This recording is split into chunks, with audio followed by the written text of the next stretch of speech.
Hello दोस्तों, welcome back to my YouTube channel. दोस्तों, आज हम लोग देखेंगे फंक्शन से रिलेटेड जितने भी इंटरव्यू क्वेश्चन आते हैं उसे हम लोग देखेंगे। और मैं इस वीडियो में पूरा कवर करने की कोशिश करूंगा कि फंक्शन से रिलेटेड कोई भी डाउट ना रह जाए जब भी आपको इंटरव्यूअर आपसे कुछ फंक्शन से रिलेटेड पूछे। इससे पहले मैंने वायरलेट की इंटरव्यू क्वेश्चन वाली वीडियो बना दी है, तो आप मेरे चैनल पर विजिट कर कर उसे देख सकते हैं। तो चलिए सबसे पहले देखते हैं कि फंक्शन कैसे बनाया जाता है। ये नॉर्मल क्वेश्चन होता है अक्सर इंटरव्यूअर का कि फंक्शन कैसे बनाया जाता है एंड फंक्शन का मतलब क्या होता है। तो अगर डिफिनीशन के अकॉर्डिंग जाए तो दोस्तों, ये फंक्शन डिक्लेरेशन और function statement consist function keyword. दोस्तों, कुछ आपको समझ में नहीं आया होगा, मैं बता देता हूँ कि जब हमें एक कोड को या एक नंबर ऑफ लाइन को बार बार यूज़ करना होता है तो हम क्या करते हैं, उसे एक फंक्शन बना लेते हैं एंड उसे बार बार यूज़ करते रहते हैं। तो चलिए देखते हैं सिंपली फंक्शन को।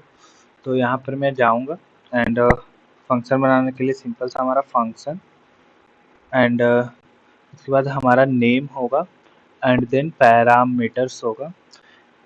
तो मैं नेम कुछ भी रख सकता हूँ, तो नेम मैं रखता हूँ 1 रख लेता हूँ and then parameters A and B.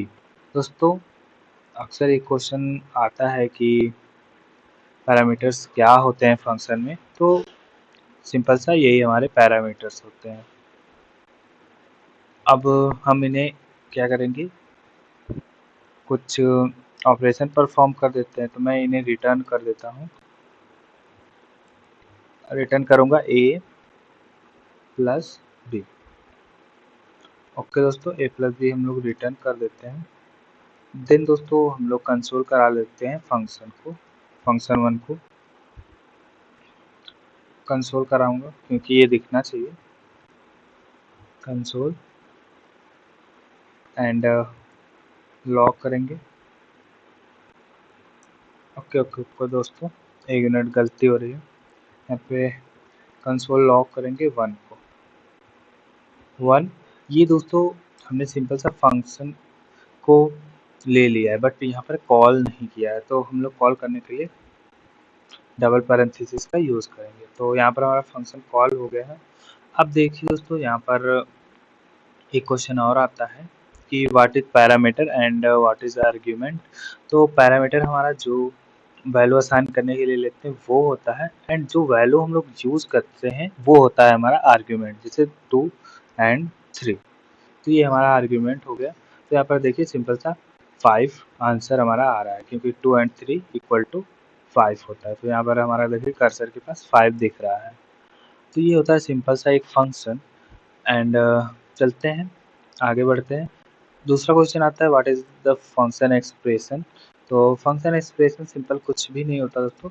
इसी फंक्शन को मैं कॉपी करता हूँ एंड यहाँ पे पेस्ट कर देता हूँ। देन दोस्तों क्या करते हैं हम लोग, इस फंक्शन को हम किसी वेरिएबल में असाइन कर देते हैं, वही होता है हमारा फंक्शन एक्सप्रेशन। तो हम लोग सिंपल सा ये नेम यहाँ पर ले लेते हैं कोई वैर नाम से एंड वायर करने के बाद हम लोग कुछ नेम ले लेते हैं, ट्रेन। अभी यहाँ से मैं नेम को हटा दूंगा एंड सिंपल सा हमें यहाँ पे ट्रेन को कॉल कर देना है। तो इसको मैं करूँगा कमेंट एंड सिंपल सा हमारा 5 आंसर दिख रहा है बट यहाँ पर मैं क्या कर देता हूँ, आप लोगों को कोई डाउट न रहे तो मल्टीप्लाई कर देता हूँ and up to multiply 3 equal to 6 होगा। तो ये हमारा 6 यहाँ पर आ रहा है, देखिए मेरा कर्सर जहाँ पे है वहाँ पे 6 है। तो फंक्शन एक्सप्रेशन कुछ भी नहीं होता है, सिंपल सा हम फंक्शन को क्या करते हैं, एक वेरिएबल में असाइन कर देते हैं, वही होता है हमारा फंक्शन एक्सप्रेशन। यानी कि किसी भी फंक्शन को कैसे एक्सप्रेस कर रहे हैं, यानी कैसे बता रहे हैं, वही होता है हमारा फंक्शन एक्सप्रेशन। एक तो दोस्तों जो ये ऊपर वाला है ये हमारा नॉर्मल फंक्शन है, इसे हम किसी भी वेरिएबल वगैरह में नहीं असाइन किए हुए हैं। अब दोस्तों इस फंक्शन को मैं चाहे जितनी बार भी यूज़ कर सकता हूँ, आप देख सकते हैं।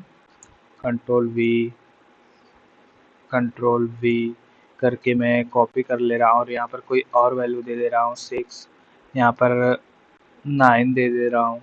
तो देखिए 2 9 जा 18 और 6 3 जा 18 एंड 2 3 जा 6, ये सब आ रहा है दोस्तों। ये 18 18 सेम हो जा रहा था, इसको मैं बदल दे रहा हूँ। तो देखिए 36 18 एंड तो यही फंक्शन का फ़ायदा होता है, हम एक बार बनाते हैं एंड उसे जितनी बार चाहे यूज़ कर लेते हैं। आई होप आपको फंक्शन का यूज़ भी समझ में आ गया होगा। तो चलिए चलते हैं आगे एंड देखते हैं। अब हमारा आता है एक फंक्शन होस्टिंग। तो इसमें दोस्तों देखिए यूज़ विदाउट इनिशियलाइजिंग, यानी कि हम उसे इनिशियलाइज़ किए बिना ही यूज़ करने लगते हैं, यानी कि हमने अभी फंक्शन बनाया नहीं बट उसे कॉल करा देते हैं। तो चलिए समझते हैं। इसी को मैं कॉपी करूँगा एंड इन्हें क्या कर दूँगा, कमेंट आउट कर दूँगा एंड नीचे यहाँ पर आऊँगा, कंट्रोल V।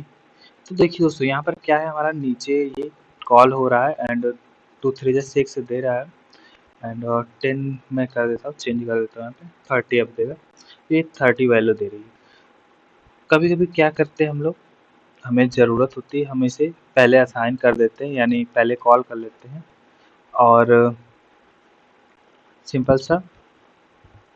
तो यहाँ पर देखिए दोस्तों क्या कर रहा है, uncaught type error 10 is not a function है। देखिए दोस्तों यहाँ पर आपका 2 क्वेश्चन सॉल्व हो जाता है। फंक्शन एक्सप्रेशन में हमारा फंक्शन होस्टिंग काम नहीं करता है। दोस्तों याद रहे, फंक्शन एक्सप्रेशन में फंक्शन होस्टिंग काम नहीं करता है।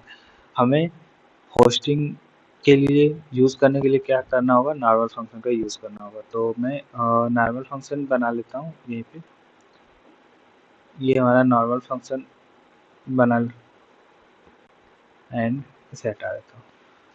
अब देखिए दोस्तों हमारी वैल्यू सिंपल सा असाइन हो रही है। क्या है दोस्तों होस्टिंग का मतलब, हम पहले ही उसे कॉल कर लेते हैं, उस फंक्शन को कॉल कर लेते हैं एंड देन उसके बाद हम लोग फंक्शन को बनाते हैं। अगर मैं इसको हटा दूँ तो अभी हमारा सिंपल सा एरर दिखा रहा है एंड देन हमने फंक्शन को असाइन किए तो हमारा सिंपल सा वैल्यू आ गया। तो याद रहे दोस्तों, विदाउट वेरिएबल में असाइन किए हुए हम लोग फंक्शन को कॉल करते हैं एंड उसकी अगर वैल्यू दे देती है तो वही होता है हमारा फंक्शन होस्टिंग। और अगर हम वेरिएबल में असाइन करके यूज़ कर रहे हैं तो वो भी हमारा होस्टिंग होता है, बट वो डेड होस्टिंग होती है। तो अगर आपको होस्टिंग और डेड होस्टिंग में पूछे तो आप सिंपल सा बता सकते हैं कि जब हम लोग फंक्शन को किसी वेरिएबल में असाइन करके यूज़ करते हैं तो वो हमारा डेड होस्टिंग होता है एंड हम नॉर्मल फंक्शन का यूज़ करते हैं और उसे ऊपर असाइन कर लेते हैं तो वो हमारा होस्टिंग होता है। आई होप दोस्तों होस्टिंग आपको समझ में आ गई होगी। अगर नहीं आई है तो मेरा एक पहला वीडियो है इसी प्लेलिस्ट का, वायर लेट वाला, उसमें जाकर आप देख लीजिएगा। उसमें भी मैंने होस्टिंग काफ़ी अच्छे से समझाई है। उसके बाद हम लोग चलते हैं दोस्तों नेस्टेड फंक्शन में। तो नेस्टेड फंक्शन क्या होता है, एक फंक्शन के अंदर दूसरे फंक्शन को यूज़ करना, यानी एक फंक्शन के अंदर बहुत सारे फंक्शन को यूज़ करना या दूसरे फंक्शनों को यूज़ करना, वही हमारा होता है नेस्टेड फंक्शन। तो चलिए इसका एग्जांपल देख लेते हैं कि हमारा फंक्शन यानी कि नेस्टेड फंक्शन क्या होता है। तो चलिए दोस्तों हम लोग एक फंक्शन बनाते हैं एंड उसमें दूसरे फंक्शन को भी कॉल करेंगे एंड देखेंगे एक फंक्शन के अंदर कैसे दूसरे फंक्शन को यूज़ करते हैं। दोस्तों याद रहे, जब भी आपसे नेस्टेड फंक्शन पूछे तो आप यही बताएंगे कि एक फंक्शन के अंदर कई फंक्शनों को यूज़ करना, यानी एक से अधिक फंक्शन को यूज़ करना ही हमारा क्या कहलाता है, नेस्टेड फंक्शन कहलाता है। तो यहाँ पर मैं रख लेता हूँ एक नाम, ऐड स्क्वायर। और यहाँ पर कैमल केस यूज़ कर लेते हैं एंड स्क्वायर में हम लोग सिंपल सा दो पैरामीटर्स लेंगे, ए एंड बी। याद रहे दोस्तों, अक्सर इंटरव्यूअर फंसाता है पैरामीटर्स एंड आर्ग्यूमेंट में। ये हो गया दोस्तों एंड जब हम लोग इसी में एक और फंक्शन यूज़ कर लेंगे तो वही हमारा होगा सिंपल सा नेस्टेड फंक्शन, यानी फंक्शन के अंदर एक और फंक्शन का यूज़ करना। एक हो सकते हैं, दो हो सकते हैं, बहुत सारे हो सकते हैं एंड अब देखिए ये मैंने पैरामीटर ले लिया एंड इसको भी फंक्शन बना दिया है एंड रिटर्न कर दिया है। क्या दोस्तों, एक्स को, एक्स मल्टीप्लाई एक्स। तो यहाँ पर एक्स मल्टीप्लाई एक्स कर दिया है एंड इसको क्लोज करेंगे एंड देन दोस्तों क्या करेंगे, हम लोग रिटर्न कर देंगे दूसरे फंक्शन वाले की वैल्यू को, और यहाँ पर स्क्वायर स्क्वायर में ए डाल देते हैं एंड प्लस, इनको प्लस कर देंगे। क्या प्लस करेंगे, स्क्वायर बी। आप बिल्कुल सही सोच रहे हैं, स्क्वायर बी। तो ये हमारा सिंपल सा एक ऑपरेशन हो गया एंड ऑपरेशन करने के बाद सिंपल सा दोस्तों हम लोग क्या करते हैं, कंसोल कराते हैं। कंसोल कराते समय याद रहे दोस्तों, हमें पेरेंट को ही कॉल करना है। तो हम यहाँ पर कंसोल लॉक कर देते हैं, पेरेंट्स हमारा था ऐड स्क्वायर और वैल्यू दे देते हैं, यानी कि आर्गुमेंट दे देते हैं 2 एंड 3। तो 2 का हमारा होगा 2 2 तो 4 एंड 3 का होगा 3 3 जा 9, तो 9 एंड 4 हमारा सिंपल सा हो जाएगा 13। यहाँ पर देखिए दोस्तों कैसे वैल्यू आएगा, मैं बता देता हूँ। यहाँ देखिए 2 का दोस्तों आ जाएगा 4 एंड प्लस होगा 3 का 9 आ जाएगा, 9 प्लस 3 इक्वल टू 13। तो यही हमारा आएगा आंसर, जो कि हमारा सिंपल सा यहाँ पर दिख रहा था। तो ये हो गया दोस्तों हमारा सिंपल सा नेस्टेड फंक्शन, यानी एक फंक्शन के अंदर दूसरे फंक्शन को हमने यूज़ किया है। आप चाहे तो इसके अंदर एक और फंक्शन बना के उसको यूज़ कर सकते हैं। उसके बाद हमारा दोस्तों आता है कॉल बैक फंक्शन, वो देख लेते हैं। ये भी अक्सर पूछता है कि कॉल बैक फंक्शन क्या होता है एंड इसकी क्या ज़रूरत है। तो हम लोग चलते हैं, जब वो दोस्तों हम एक फंक्शन के अंदर दूसरे फंक्शन को एज ए आर्ग्यूमेंट यूज़ करते हैं, तो वहाँ हमारा होता है सिंपल सा call back function.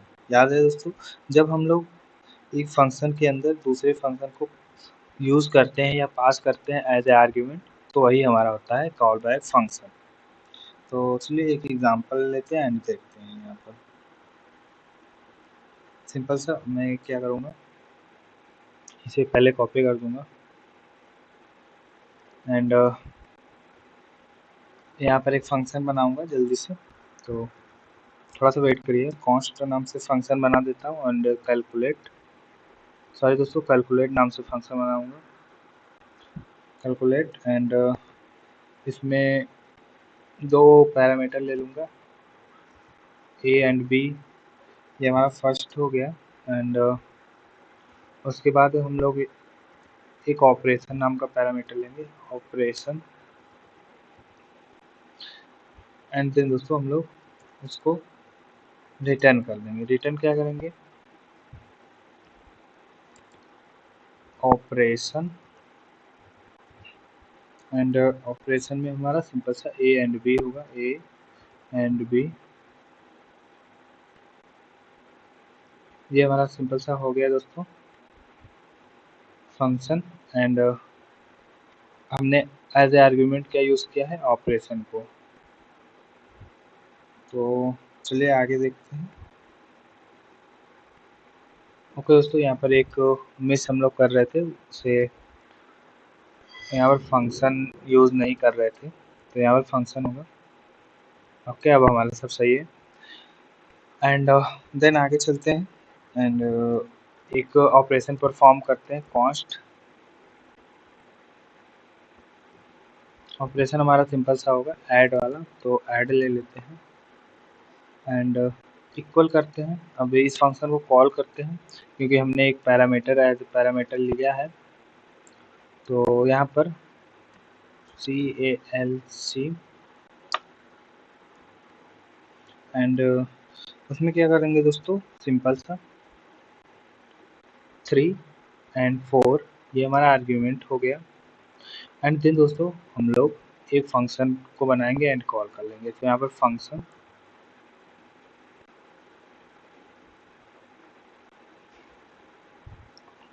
And params पास कर देंगे दोस्तों यहाँ पर। num1 एंड num2 और हम लोग इसको ब्रेसेस में ले लेंगे। ओके, यहाँ पर मैं गलती कर रहा था। देन दोस्तों हम लोग क्या करेंगे, अपना रिटर्न कर देंगे। इसमें रिटर्न क्या करेंगे,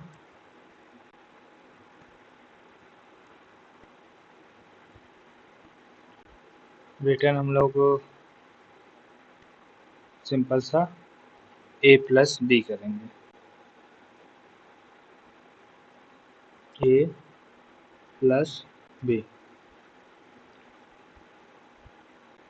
ओके, एंड यहाँ पे थोड़ी सी गलती हो रही, ये नहीं रहेगा हमारा। ओके, अब सही हो गया। देन दोस्तों हम लोग क्या करेंगे कि कंसोल लॉग करा देंगे एंड ऐड को कॉल कर लेंगे। ओके, मैं भूल जाता हूँ अक्सर। कंसोल लॉग एंड ऐड को कॉल कराएंगे। यहाँ पर सिंपल सा ऐड को कॉल करा दिया हम लोगों ने, बट ये क्या, हमारा तो कुछ आ ही नहीं रहा, ऑपरेशन परफॉर्म ही नहीं हो रहा है। तो ऑपरेशन इसलिए नहीं परफॉर्म हो रहा है क्योंकि हम यहाँ पर num1 प्लस num2 नहीं कर रहे थे। अब हमारा यहाँ पर सिंपल से 7 आ चुका है। आप यहाँ पर कोई भी ऑपरेशन परफॉर्म कर सकते हैं। तो दोस्तों तो देखिए, कॉल बैक फंक्शन वो फंक्शन होता है जहाँ पर हम किसी फंक्शन को एज ए आर्ग्यूमेंट यूज़ करते हैं। तो ये हमारा ऑपरेशन जो आर्ग्यूमेंट था, यहाँ पर हमने उसे एक नए फंक्शन में बना के एंड यूज़ कर लिया है। तो ये हमारा होता है कॉल बैक फंक्शन। यानी दोस्तों जब भी हम किसी फंक्शन में किसी दूसरे फंक्शन को एज ए आर्ग्यूमेंट यूज़ करते हैं तो वही होता है हमारा कॉल बैक फंक्शन। जाते जाते दोस्तों एक बोनस पॉइंट देता जाता हूँ कि एरो फंक्शन क्या होता है, तो वो भी देख लेते हैं। ये था नहीं, बट आजकल बहुत ज़्यादा यूज़ होता है तो मैं बता देता हूँ। तो सिंपल सा एरो फंक्शन के लिए हम लोग यहाँ पे लिखते हैं एरो, या एरो फंक्शन। इतना तो आप समझ ही जाएंगे। ओके, उसके बाद हम लोग एक फंक्शन लेते हैं एंड ध्यान से देखिएगा। फंक्शन, ये हमारा एक सिंपल सा फंक्शन है। इसको हम लोग क्या करेंगे, एरो फंक्शन में कन्वर्ट करेंगे। तो याद रहे दोस्तों, अक्सर हम लोग एरो फंक्शन को एक वेरिएबल में असाइन करते हैं। ये ज़्यादातर होता है, लेकिन कभी कभी हम लोग एज ए आर्ग्यूमेंट यूज़ करते हैं, जैसे कि कॉल बैक फंक्शन। तो वहाँ पर हम लोग नेम या वेरिएबल में असाइन नहीं करते। तो यहाँ पर क्या है कि हम लोग इसको एरो फंक्शन बनाना चाहते हैं, तो सिंपल सा क्या करेंगे, ये इतना पार्ट हम लोग यहाँ से हटा देंगे एंड यहाँ पर एरो लगाएंगे। तो देखिए दोस्तों, सिंपल से ये स्ट्रक्चर होता है, ये हमारा एरो फंक्शन हो गया है। एंड ऐसे ही आपको कई जगह यूज़ करते हुए दिखेगा कॉल बैक फंक्शन किसी और फंक्शन के अंदर। एंड हम लोग क्या करेंगे, इसे एक वेरिएबल में असाइन कर लेते हैं। वेरिएबल का नाम मैं ले लेता हूँ array_direct। एंड वेरिएबल असाइन करते समय दोस्तों हमें कुछ कांस्ट या लेट देना चाहिए, तो मैं कांस्ट ही ले लेता हूँ। तो सिंपल से ये हमारा एरो फंक्शन बन गया है। बट दोस्तों मेन काम इतना हमारा ही होता है एरो फंक्शन का, जितना हमारा ब्लू दिख रहा है इतना ही एरो फंक्शन है। ये तो मैं फंक्शन एक्सप्रेशन कर लिया हूँ। एंड देन दोस्तों हम याद रहे, अक्सर हम लोग कुछ ना कुछ रिटर्न करते हैं, तो रिटर्न कर देते हैं। पैरामीटर्स ले लेते हैं, तो दो, sorry, A and B, A B, ये हमारा पैरामीटर्स हो गया। एंड रिटर्न कर देंगे इसमें ए यानी कि 2 ए मल्टीप्लाई 4, 4 नहीं सॉरी दोस्तों, बी। एंड रिटर्न करने के बाद हम लोग सिंपल सा कंसोल करा लेंगे। तो हमारा देखिएगा सिंपल सा उसी तरह काम करेगा जैसा हमारा नॉर्मल करता है। 2 एंड 3 लेता हूँ, किस में लूँगा, रेड में दोस्तों, array_red नाम के फंक्शन में 2 एंड 4। तो हमारे यहाँ पर सिंपल सा 8 आ चुका होगा। तो देखिए यहाँ पर 8 आ चुका है। तो ये भी एक नॉर्मल फंक्शन की तरह ही होता है, बट इसका यूज़ करने का तरीका थोड़ा सा अलग है। मेन पार्ट दोस्तों आप चाहे तो इसको एक सिंगल लाइन में यूज़ कर सकते हैं, तो वहाँ पे ये कर्ली ब्रेसेस नहीं रहेगा। तो इसको मैं हटाऊँगा एंड इसको भी हटा दूँगा एंड रिटर्न भी हटा दूँगा एंड इसको मैं ऊपर ला दूँगा। तो आप चाहे ऐसे भी यूज़ कर सकते हैं। देखिए हमारा सिंपल सा एट आ रहा है, ये भी हमारा फंक्शन ही है, एरो फंक्शन। जब एक लाइन का कोई ऑपरेशन रहेगा तो आप ऐसे भी कर सकते हैं। आई होप दोस्तों ये सारी बातें आपको समझ में आई होगी। अगर समझ में आई होगी तो ज़्यादा से ज़्यादा शेयर कर दीजिएगा। मिलते हैं नेक्स्ट वीडियो में, तब तक के लिए नमस्कार, जय हिंद, जय भारत।